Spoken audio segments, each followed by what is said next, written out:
Everyone, welcome to People Serve. We are Senless today, so our guest Sasha is actually going to play the intro for us. I'll give it a try.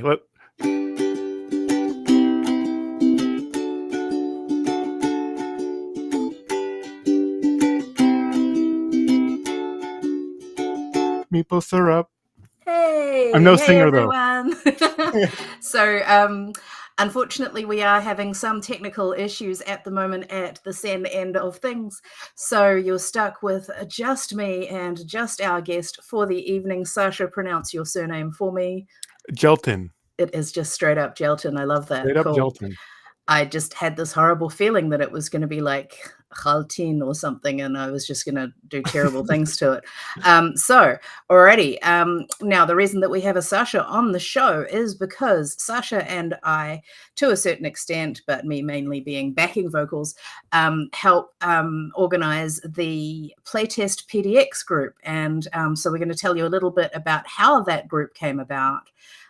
What we have both learned, and particularly what Sasha has learned about running a playtesting group and getting it from basically concept to something that is happening all the time. But first of all, what we'd like to do, Sasha, is find out a little bit about you. So at the moment, I would like everyone watching, please, to picture that there is a little card down the bottom and it says origin story. Sasha, off you go. Tell us, how did game design happen to you? How did game design happen to me? Well, honestly, I've always enjoyed games. It was something that I definitely I grew up playing like Scrabble and backgammon and all the sort of classics. But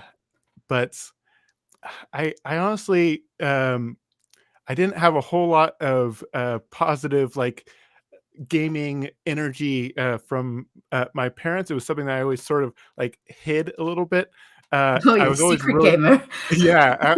I was sort of a closeted gamer in a sense where I would like sort of I wouldn't really present myself as being a gamer to most people, but anyone that like really knew me knew I was really into games. Um, and it wasn't until like I don't know, I think it was 2018 or 19 when my When you friends came out? yeah when my friends Evan and Ryan, Evan Halpert and Ryan Mock, who are the designers of After the Empire.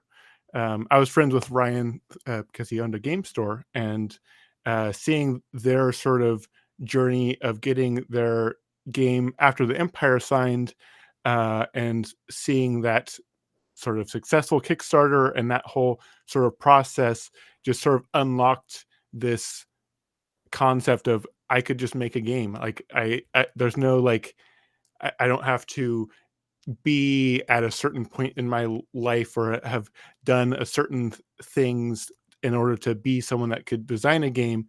And that's what sort of unlocked it for me mentally. And then with my buddy Eric Hall, we Hi, Eric, if started. you're watching. Eric's been a good friend for since high school, and we definitely always gamed together. Um, So that's and only like a couple of years ago anyway for you, isn't well, not quite, but yeah, I get your point. it? um, uh, but yeah, I started. We were both working at a bakery, and we would just sort of verbally brainstorm ideas for games, and then it was just a matter of sort of meeting up weekly and starting to like create a prototype and start sort of testing things, and that's what sort of brought me into actual doing game design. There's lots of things in between that, and then there's been a lot of things since then, but that has was sort of my uh, initial journey, or what sort of broke That's me what brought into you it. here, kind of thing. Yeah, Just going to take a quick sec to say hi to yeah. George, who's joining Hello, us from George. downstairs. Wondering if there's anyone else out there in Maple Syrup Land who can see us. Please chime in, say hi. Be great to know that we are actually live, and that people can see us and ask us questions if you want to. We'd love to hear from you. So, Sasha, I know that you mentioned Eric. I know that the two of you have designed a game together. How about you give us the quick, overview of that game and a little bit about, where it's up to at the moment. Okay. Yeah. So um, there are a couple games that I work on with Eric, but the one that is the furthest along that I feel the sort of most proud of in its sort of development, and that I sort of poured myself the most into the last year or so, is a game called Dovecote, um, which is a game about pigeon keeping. A dovecote is a structure that people keep pigeons in. And this game just sort of essentially explores that theme a little bit of pigeon keeping. Players will sort of breed their pigeons to make more pigeons. You'll have pigeons that do uh, carrier pigeons. You'll sell pigeons. There are contests that you can win using your pigeons. Um, and I would probably be scolded if I didn't mention that there is a wonderful thing in the game called the duck pond, which is one of the several milestones in the game. And I know Kat loves the duck pond. I So. think it's just really important to have something in this kind of milestone game that means nothing. I've played a few of these, So, what we mean by a milestone game. Hi, Amy, by the way. Lovely to see you. Hi, Amy. A milestone game is the kind of game where the end condition is that a certain number of these milestones have been met. So, in the case of Dovecote, one of those includes a certain number of players, depending on player count, having purchased a very beautiful duck pond. And for me, that was just so ridiculous. I got obsessed with the duck pond.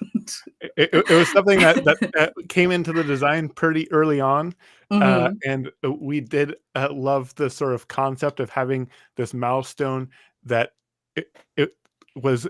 Since these milestones are first come first serve, you don't want to be the last person to get a duck pond because then Because you then don't it get doesn't anything matter. from it.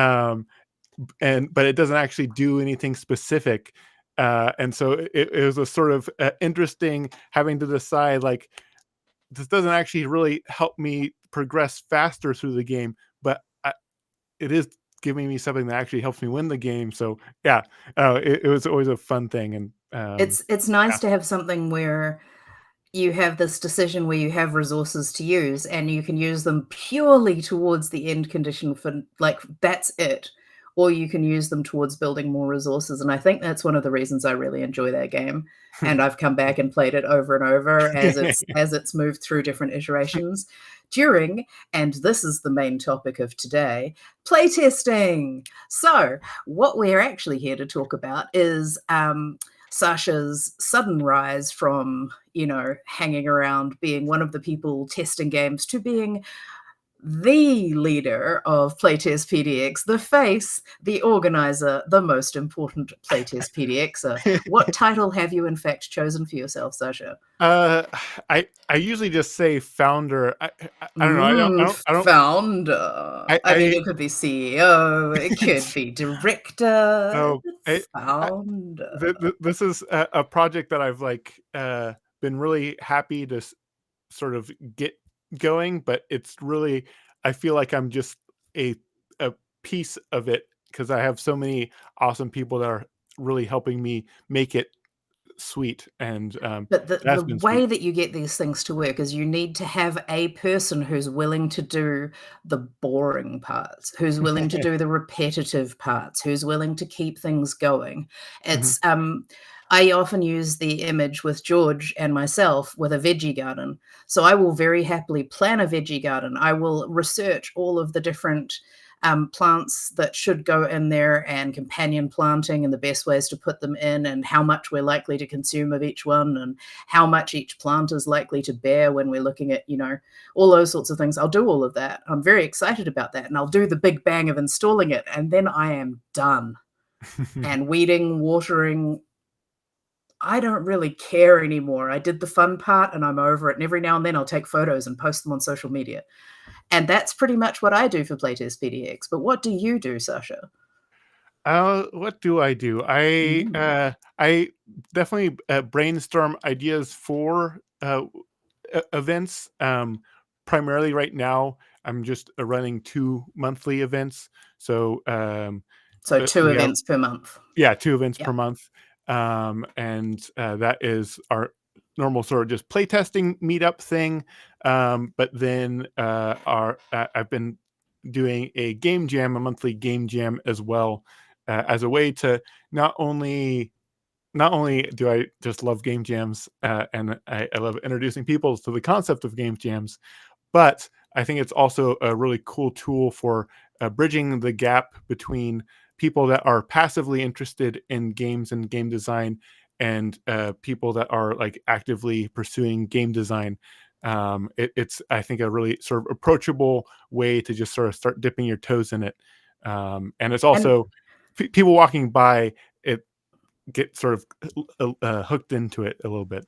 yeah, I mean, it's gamification of game design in a way.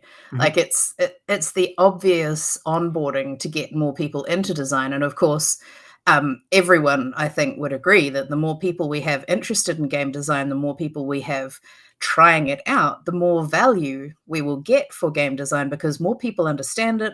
Therefore, more people are able to value when a game design works because they understand how much work it actually is. Like, oh, I tried to Mhm. make a game and it wasn't as easy as I thought, but at the same time, it was a lot of fun. I'm interested, all those sorts of things. So let's start off by talking about the playtest sessions themselves. So, one of the things that makes this kind of group successful is having something regular where they know even if they can't make this month, they can go to the next month and all those sorts of things. So, tell us how you managed to organize that. Like, what did you do in your head to get that together? What strings did you pull? What connections did you use?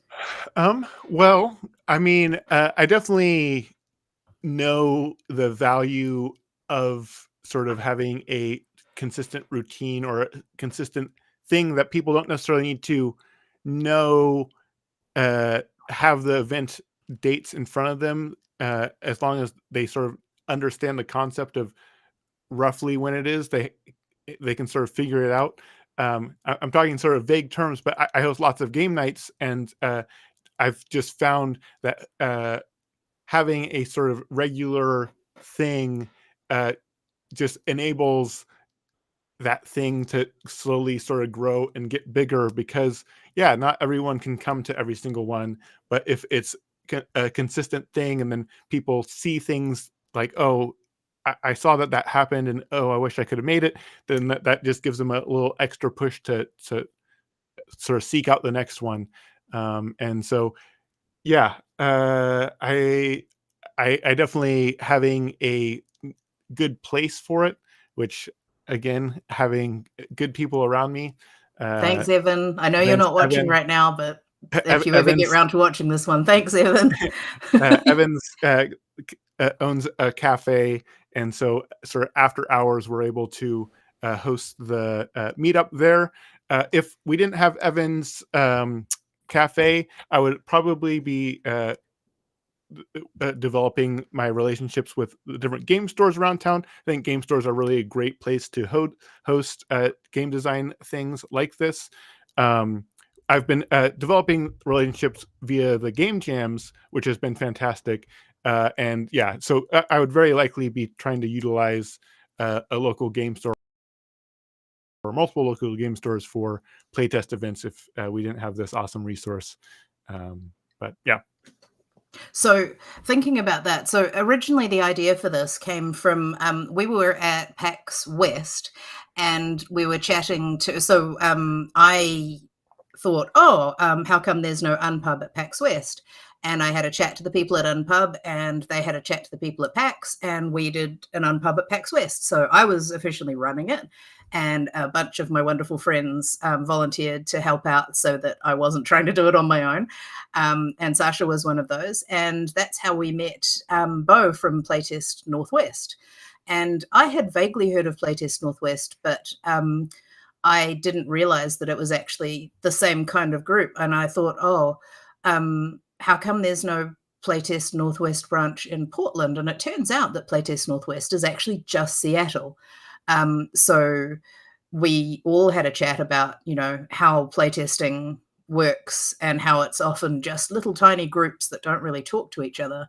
And how could we leverage Unpub and Playtest Northwest and get all of these Portland people who often show up going, I wish there was something in Portland, to be able to work together. And it turns out there are quite a few playtesting groups in Portland.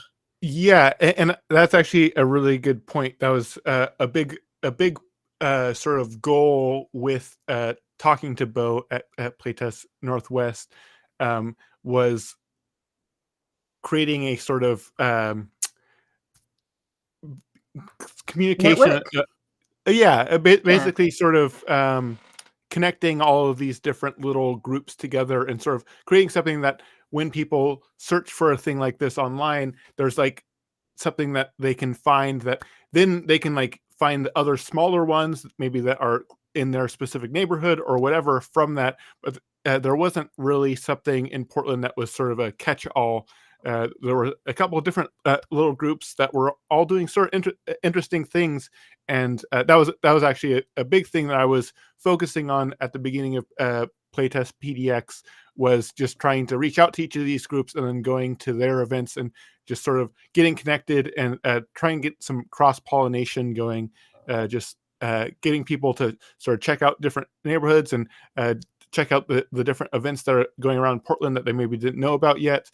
Just sort of spreading awareness of all the different resources and great designers that are in the Portland area, and just sort of growing the community just by the cross pollinating. Because that's certainly a big thing with playtesting is if you're always playtesting with the same group, what you end up with is the same kind of feedback all the way through, and people get used to something and they start to see a game a particular way, and then you put it in front of a new group and you can often get a real shock because you've been working with only these same 4 people or whatever for a year or more, and suddenly someone goes, oh, but what does this mean? And you go, you're right. We all just assumed that we understood how that worked and, Mhm. all those sorts of things. So the sooner you get your game in front of different people, the sooner you can address that and the less likely you are to be in the point. So, I mean, I've gone completely the other way. I've never had a regular playtesting group. I've always gone to different groups. So for me to have a regular group is like, oh, wow, how cool. I get to see these games evolve, Mhm. which is never something I've experienced. So I'm super excited about being part of it and very keen to see all of these other groups get connected and meet other people and meet their games. So tell us a little bit about the other groups in the Portland area that you've connected with. Well, there's a couple of small ones. The main one that I think we have the most sort of cross pollination with at the moment is I want to get the name correct. Let me just pull it up really quick. It is the Stumptown Game Crafters, Right. and And they're in they Tigard. Yes. they're in Tigard. Whoops, Tigard. Or yeah, Still learning how to I don't say know the that I'm names of correct, so places here. don't just assume that I'm correct. Um, but they are a great meetup group. They have some really awesome prototyping resources. They essentially have like this uh, space that has a bunch of 3D printers and vacuum forming machines Oh, and a neat. wood shop, and So it's they a have makerspace. it's definitely, it has a maker space kind of feel to it. The person that runs it, that it's his space, and it's like a really sweet setup. They sort of alternate. They have weekly meetups, and they alternate between having it be playtesting and it being sort of prototyping slash game night. Um, Oh, that's and super cool. yeah, no, it's a great meetup. It's lots of great people. They uh, sort of run their playtest at nights slightly different, uh, probably a little bit more organized as far as like time frame. Like they have like specific times that this slot is happening from this point to this point. Who's here? Here's the signups, which is definitely not a bad thing at all. I think I've enjoyed ours being a little bit loose because um, different games have sort of different play lengths, but the way that they were doing it can enable a more sort of switching tables and having people sort of move to different spots rather than being in the same sort of couple group of people that night. But I'm yeah, guessing that they've also got a lot more people um, if they need to book slots, or is it uh, just to make sure people show it's up? I think they've had a good amount of people at certain points, but they'll just do that regardless of the Okay. number of people. Um, there's yeah, the times that I've gone, it will sort of fluctuate between like I would say between like 8 and 16 people. Okay. So it's definitely a good number of people, but it's not like that much different than our Playtest PDX meetups. So And that's Monday nights, right? yeah, Monday nights. Yeah. Yep. Yeah. Cool. No, definitely And one to check out for anyone that's in the Portland area. then there's also Playtest Corvallis, which Yes. isn't Portland per se, but we see them up here a lot. Yeah. And they're actually right now they're organizing something at Guardian Games, and I was like, in Portland at Guardian Games, I'm sorry, I have this show where we will be talking about exactly what you're doing. Oh, Um, is it in Portland? Because there is a Garden Games in Corvallis. oh no, that's right. It's at their Guardian Games. You're right. It's in Yeah. Corvallis. Yes, I feel grew up in better. Corvallis, and that Garden Games is actually pretty new, and Yes. it's a good sized space. It's nice. Yeah, I knew it was the new. I saw it open, but then I just saw Guardian Games on it today, and I was like, "Oh, you're in Portland. I could go." No, I'm not going to Corvallis. I'm sorry. Yeah. That's what is that like 2 hours each way or something? It's like an hour and a half. Yeah, Adam, person who runs Playtest Corvallis, he comes up to our Playtest PDX events all the time. yeah, I definitely, I, I wish I could support Playtest Corvallis as much as he supports Playtest PDX. yes. I've made it to an event, but that's partially because my parents live in Corvallis, so it's like I mean, when I'm that visiting them, I yeah. can So I would love to go to Corvallis because I don't think great little I've spot. been past Corvallis. I haven't actually been to Corvallis yet. But, yes, we will make that effort. The problem is that we have a dog who is old and needs toilet breaks about every 3 or 4 hours. So if it's, like, 2 hours to get there, then we have to turn straight back around to let her out. So we'll just have to make sure that we arrange something so that we can actually come. No, Um, it's a nice little college town. Amy was just saying that the Corvallis Garden Games is gorgeous, and yeah, I agree. When I was down there, I saw your games, Amy, and I was thought of you. Yay. Um, but yeah, no, it's a great resource.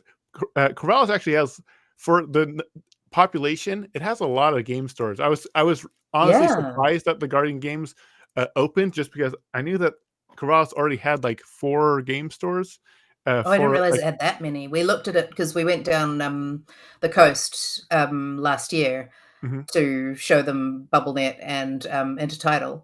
mhm, And Intertidal Survival. Sorry, I have to make sure I give it the whole name because there's another game called Intertidal. And one of the places we were considering going and doing a game night to sort of show the game was in Corvallis, and there were so many game stores there. I was like, "Whoa, yeah, that's several." So I can see why having a playtesting community there makes a lot of sense. Now let's segue to talking about exploring the game stores in the area oh and yeah.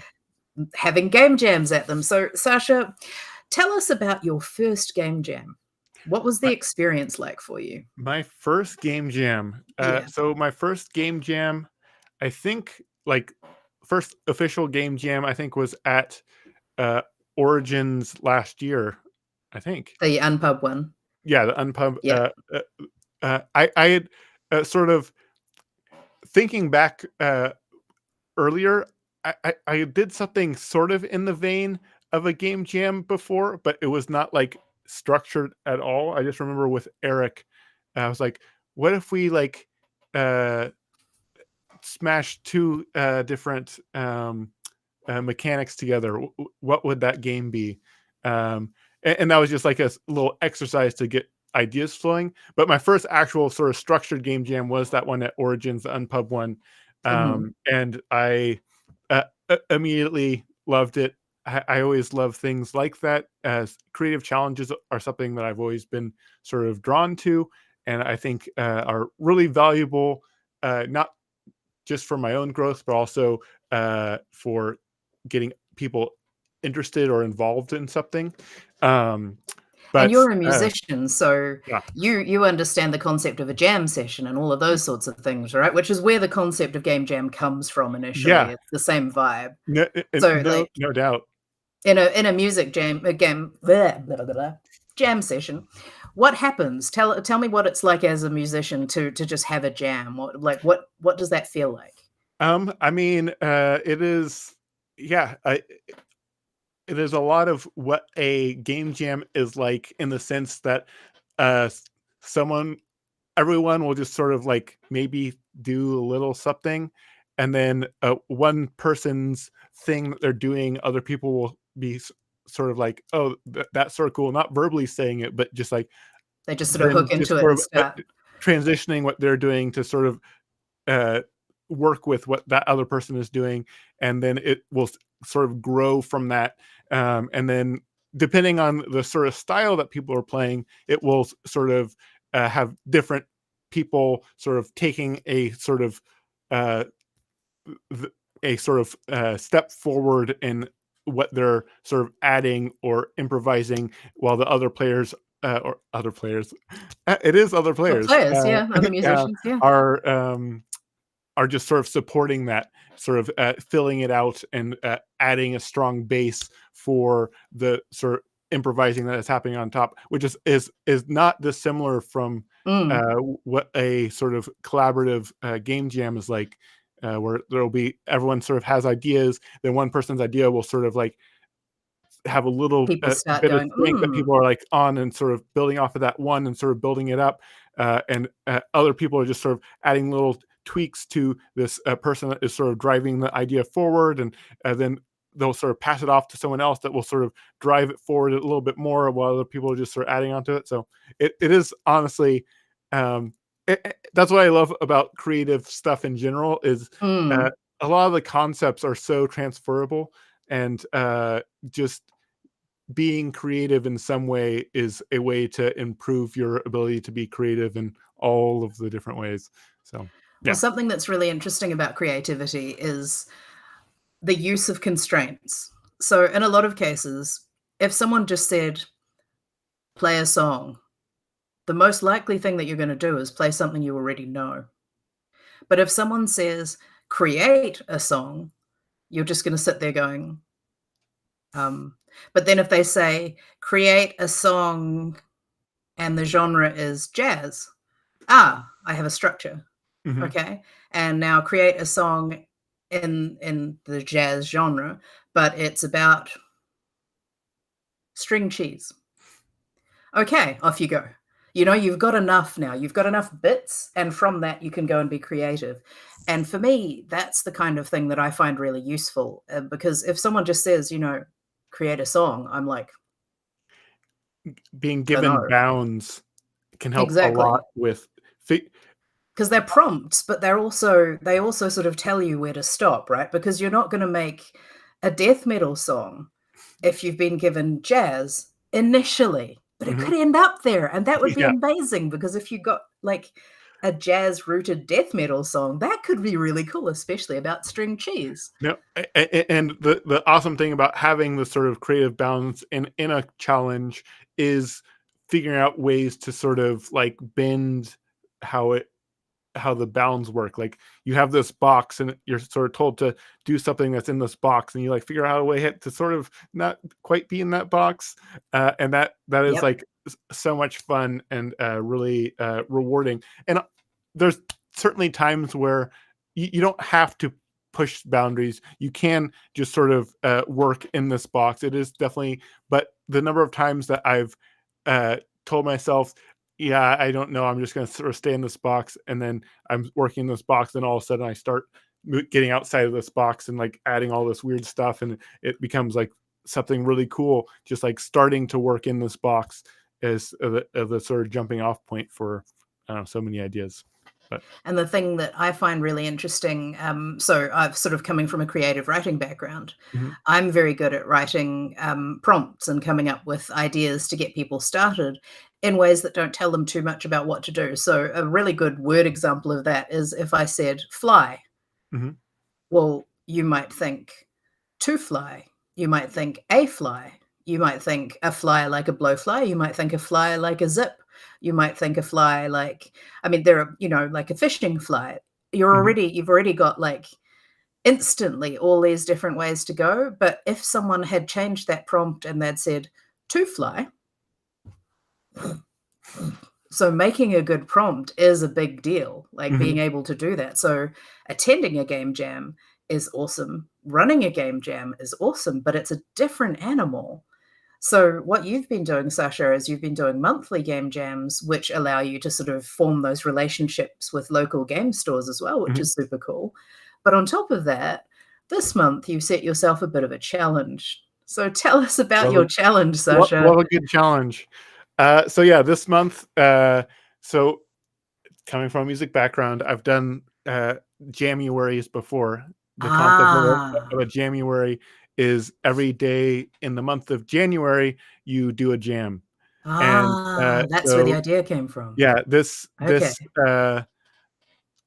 I would say last year was the year that I sort of made this conscious decision that I was like going to sort of transition from music being my main sort of creative identity to board games being my main creative identity, and as a result, this I decided that I wanted to try and do a game jam every day in January, and so like I said, I've done this before with music. I knew that there was extra challenges with it being board games, but at the same time, I love doing it so much, and my schedule was not going to be too busy to prevent me from potentially trying to do it. That I decided to take it on, and part of it was I wanted to record a video of the game jam uh, every day. Uh, Not only the sort of the physical part, as I sort of do a time lapse of the physical part of making or designing a game from scratch, but I also uh, the sort of main thing is I talk and explain the sort of game in the video, and so the sort of idea was mainly just for myself to uh, challenge myself to do this because, like I said, I just love creative challenges. I really feel like I get a lot out of it, not just enjoyment, but also just improvement. Um, Yes. but I also really love doing challenges like this to sort of get other people excited or pumped to create. I've For many years I've run several different sort of challenge groups Okay. where I have some either sometimes it'll be prompt oriented, other times it'll just be like time oriented, like each week send me something that you created. I did something called the weekly challenge for a while where uh, it doesn't matter what medium, you could be drawing, you can be sculpting, you can be painting, whatever, and everyone would just send me something that they made that week, and then we'd share it all in this one feed, and it would just be a way to sort of motivate each other to not only keep working on our own creative stuff, but also get sort of ideas of mediums that we've not experimented with. And so, yeah, I love how creating something and having a challenge can sort of inspire other people to want to create and make things. And Absolutely. yeah, And I so, love that. one of the things I found really interesting about this was when Sasha and I were first talking about Playtest PDX way back in the day, like 6 months ago. Sasha was like, "Oh, but reels. Oh, I don't know if I can do that." Oh, and I was like, "Sure, you can. You know how to do this. It's not going to be that hard." And now Sasha is making a reel every day with a split screen and a voiceover and all of the things that you thought that you couldn't do. There's a time lapse in the bottom half of him, and every single, I'm looking at one of them now. The bottom half has a time lapse of like him making the game, which is super cool and is a really cool concept to have in every single one of the videos. And then in the top half, he's actually explaining the game. And at the start of each one, there are 3 spinning wheels that spin. So the basic concept for the unpub style is that you have a theme, you have a must, and a must not. And generally what we do at unpub is we roll a die, generally a d6, and that d6 will determine which of the prompts applies to this particular one. But there's always this out, because a lot of people are like, oh, I'm stumped, I can't get anything out of it, where you can personally re-roll if you wish. Or you can use the prompts plus any others that you like from the prompt list.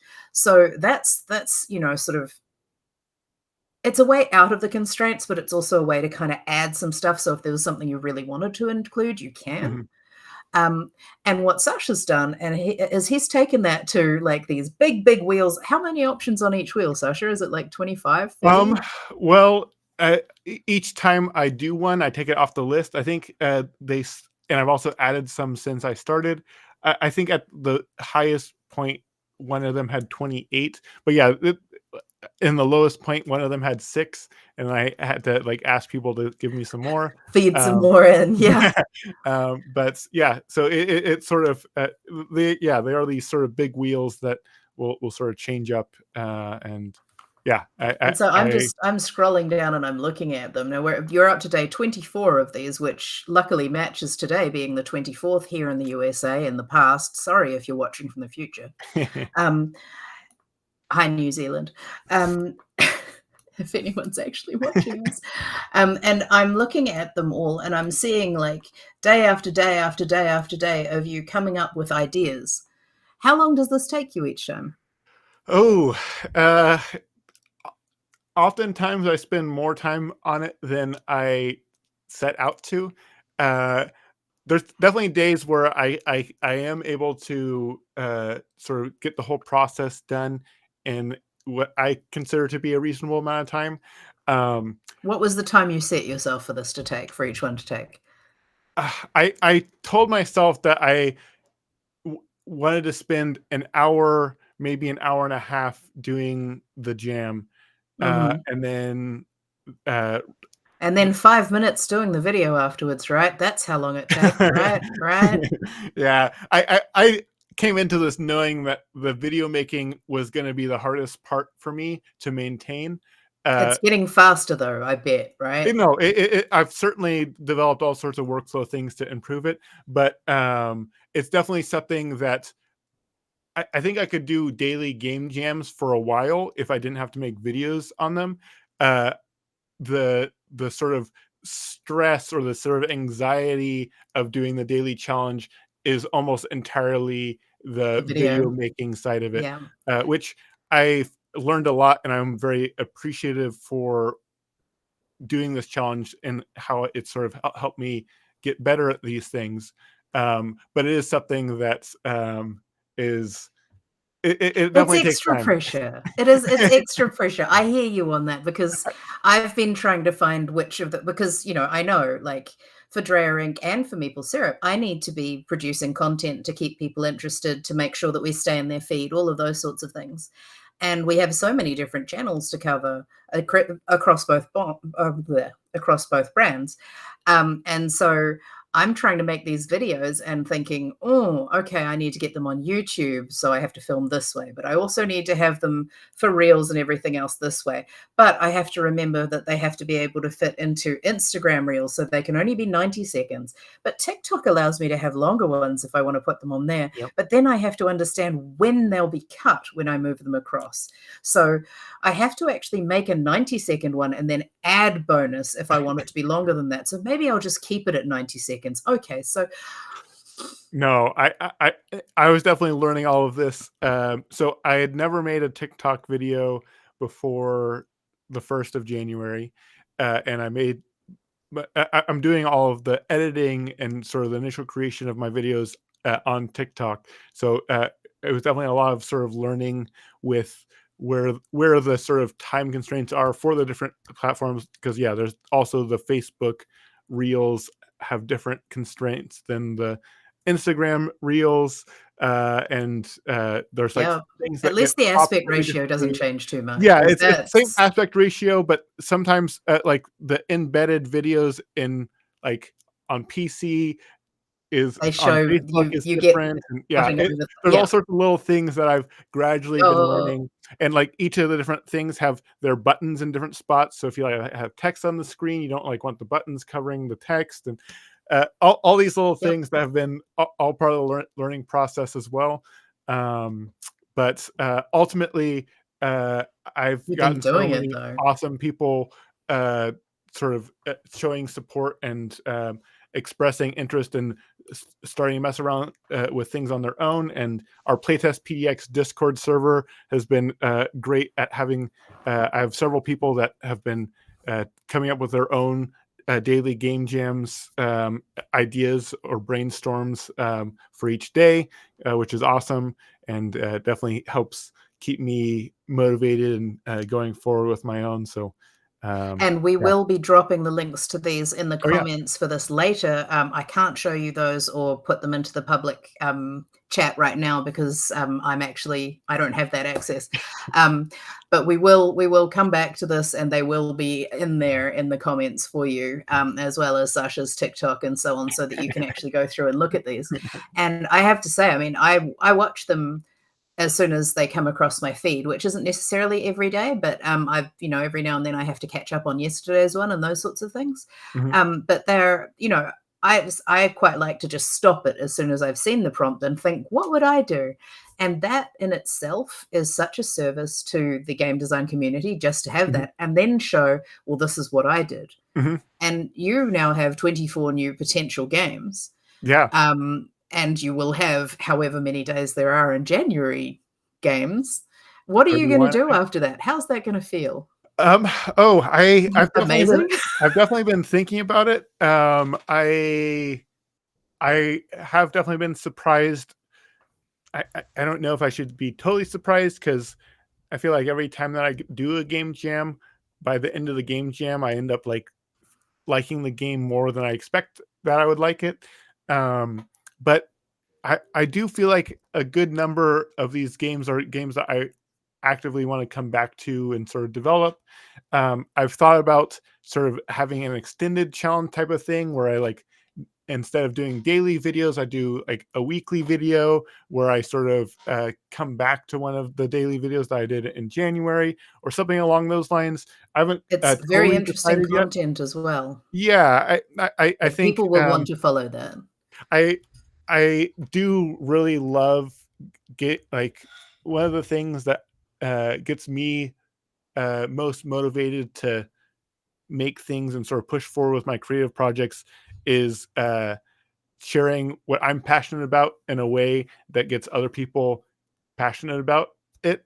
And so that's sort of where my desire to make these videos comes from, is getting other people excited about making games and And it's doing what game pushes design you stuff. through that challenge of actually making the video, right? Because you're like, yes, Yeah. people are going to enjoy this once I get it out there, and then I'll get the Ye- like. It'll make yeah. me No. feel better because I'll get that. So Yeah. No. It definitely. I mean, for this January challenge, I feel like I would do it if I had a positive um, uh, response or not. Um, but I would be a lot more likely to just not do one ever again if I didn't get any positive response. So the positive that's response that I fair have though. gotten has really helped me. Uh, I don't know. Has really inspired me to like sort of think about different ways that I could sort of do this and sort of get more um, I don't know, different formats of videos and stuff that would be helpful. I've gotten several comments on TikTok from people that aren't game designers at all and just like This is fun to curious about watch. it. Yeah. And so making some things to ease people into it even more than the game jam videos is something that I've thought about as well. But yeah, it's something that it's not like that's what I'm all about. That's what I am now. But it is something that I have been getting a lot of enjoyment from doing these challenges. And even though I don't think I can continue doing daily Please challenges and don't try and do videos it every uh, day. It'll burn you beyond out. January, Yeah. I definitely want to continue it in some form uh, at a more reasonable pace. I think that's a good idea. And Amy's just asking, what's your TikTok handle? Can you tell us what Oh that yeah, is, Misha? my TikTok handle is just my name, Sasha Jelten. So at Sasha Jelten, SASHAJELTEN.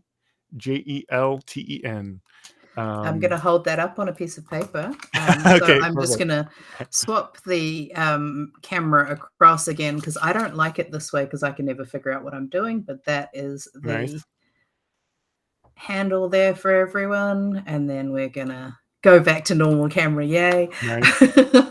um, yes, so do go and follow Sasha for that. There is also a Playtest PDX Instagram. Is there a Playtest PDX TikTok? There is not at the moment. There is a Playtest PDX Instagram and a Playtest PDX. So yeah, Discord, Instagram, and Facebook group are the three platforms that I'm doing like Do you posting want on and Blue stuff. Sky? I have Blue Sky invites if you want a Blue Sky for it.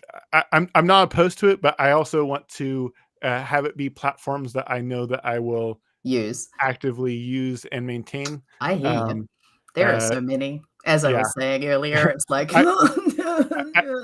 at the moment, 3, it sort of feels like my luckily, I have other people that help me out, like, Kat is awesome for helping me manage the Facebook group, and then Tristan is awesome for helping me manage the Discord.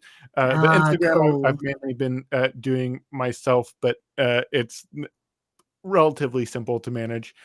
So but it's Well, been great particularly if having. you're just posting the reels across from TikTok to Instagram, it's Yeah. not terribly challenging. Yeah, I also like to put together basic sort of stories to tell people about events coming up, but that Yep. is something that is not that hard to do. I Um, mean, all of these things in themselves aren't that hard to do, but one of the things that you're doing, and I think that that's why this is successful, is that you're doing all of them. And you're pushing that information out there and you're making it available to people, and so people are starting to see Playtest PDX as a place to go, as something that's happening in Portland. And so if because I see that we're coming around towards the end of the show now, what I'd like to do is sort of, we've talked about the things you've done, we've talked about how you got there. If you were going to tell another game designer or group of game designers who are interested in setting up a playtesting forum of some sort around them, so in-person playtesting in mhm. particular, what sorts of things have you learnt from this that you would want to pass on to help people sort of skip those stages if they can and get right into the meat of it? Like what's the cool stuff and how do you get that across to people? Um, I Are I you would there? say, Do you feel like you've learnt enough yeah, yet? I feel like, the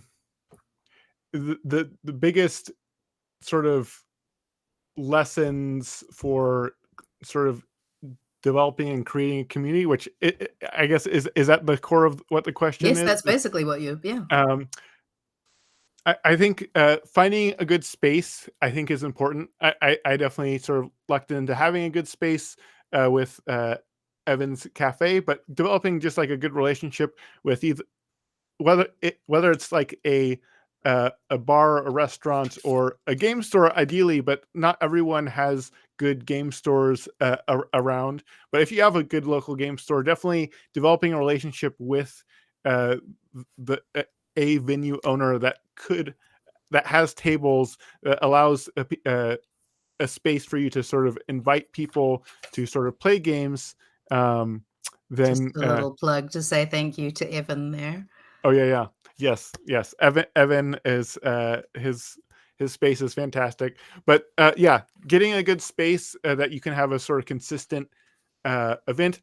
Obviously, you can host it at a house as well. There's nothing inherently wrong with that, but I think it is more approachable to people if it is in a sort of public space that feels Safe and safe professional and and has parking inviting, and and yeah. also like it doesn't hurt to have options for drinks or other things.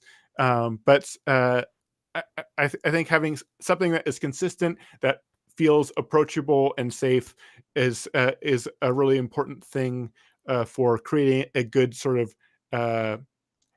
I think also helps with sort of diversity of the people that will show up. And So it takes the pressure off a host as well, because yeah. it's a cafe or it's a board game store or something like that. It's somewhere that's designed to have the public there. Hmm. Whereas in your home, that's not necessarily somewhere that, I mean, unless you do have a home that's set up that way, or you have a Hmm. space that where you regularly have people coming in, like if, like Sasha, you regularly host game nights, maybe you're comfortable with people regularly coming around for other things. But for Yeah. most of us, it's a little uncomfortable to go to someone's house when you don't know them, and it's a little uncomfortable to have people you don't know coming into your home. Hmm. So finding a good space is a good starting point. And what else do you think would be something that people should bear in mind when they're thinking about organizing an event like this? You've talked about having a regular event. How do you Hmm. make that accessible to yourself? How do you keep yourself on top of that? Um, uh, I mean, there. Uh, keeping myself on top of it, I Yeah, guess. how do you make space for yourself to do something regularly like that? Um, hmm.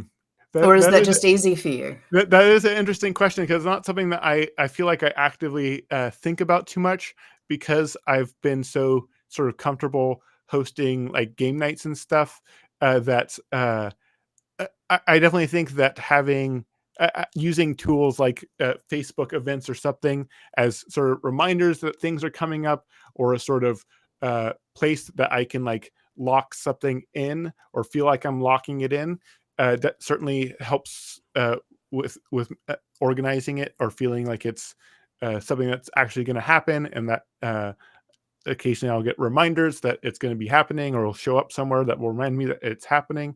I think that sort of thing is helpful for me. Um, How but about Discord? Like, I Mhm. as you know, I'm not a fan of Discord, Mhm. because, I'm just not comfortable there, it's fine. But I know that a lot of communities use Discord, for this sort of thing. How do you build your community on Discord? Um, well, so the way that I've grown the community on Discord is honestly that they're well, the Stumptown Game Crafters has a Discord, and sort of communicating with their Discord a little bit. Um, I also, on each of the different social medias, Discord, Instagram, and Facebook, when I was sort of initially creating them, I made an effort to really be sort of cross promoting each of those different social medias with each other, because Yep. everyone sort of has their own preference, their own one that they use more. And so if they find out about something on a platform that they don't necessarily use a lot, uh, if they're shown a platform that has that same sort of community, but on a platform that they're more comfortable with, then I think that makes it easier for them. And so, yeah, I think that's a big one, is making sure that they're connected and not Mm. feeling like uh, this is just this one space. So you better have this social media, otherwise you can't get anything out of this community. Um, the That's other a thing. really good point, actually. I've noticed with the rise of the Discord community style, Mhm. there's very much like, "Oh, it's all on the Discord and you have to go to the Discord."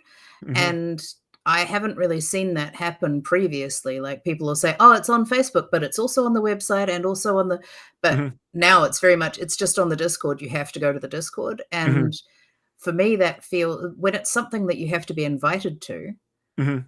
like a Discord, server, Mhm. or a private group, or all of those sorts of things, I feel like it can really kill that sense of community sometimes. So how do you work around that side of it? Is it just, do you think, making lots of, like, extra options, Um, i- like i- other in, ways for people to join in? um, I sorry, I got slightly distracted while you were asking that question. That's all right. Um, Um, so I guess when we're thinking about all of the different ways that we can communicate with people, mhm. it's really important, as you were saying, to make sure that there are ways that those different communities are interconnected Hmm.